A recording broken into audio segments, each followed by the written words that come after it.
Call 6 Investigates has uncovered new twists on a scam targeting people in central Indiana. This time, the offer seems totally legit because it's coming from a friend of yours. New at 11, Call 6 Investigates' Kara Kenny explains how that scam works and how to outsmart the scammers.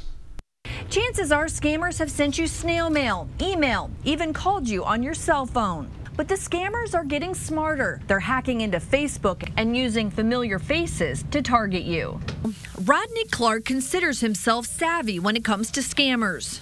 I'm not a dummy. He lives by the old saying, if it sounds too good to be true, it probably is. When he got a Facebook message from a friend, he didn't think much of it. Rodney's friend told him about the new United Nations funding program, or NUF.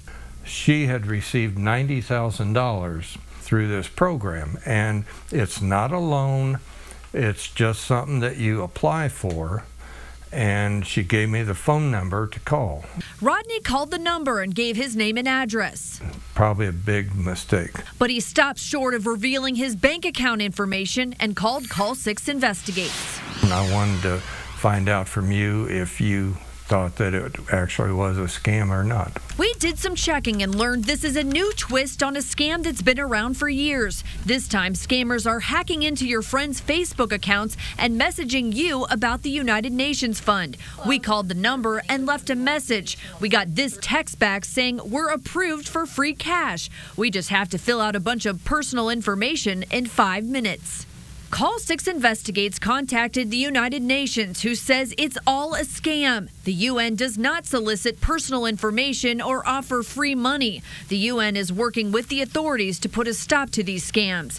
We also checked with the Central Indiana Better Business Bureau. They've received half a dozen complaints about scammers claiming to be from the UN. As for Rodney Clark, he's relieved he reached out to Call 6. Well, I'm glad to know that, and I'm glad that I didn't give them any bank numbers or anything like that. I appreciate you looking into it. Here's how to protect yourself. Be skeptical anytime you get a message from a government agency, including the UN, especially if it comes over Facebook Messenger. And lastly, don't give out any personal information unless you're sure who you're talking to. Kara Kenny, RTV6.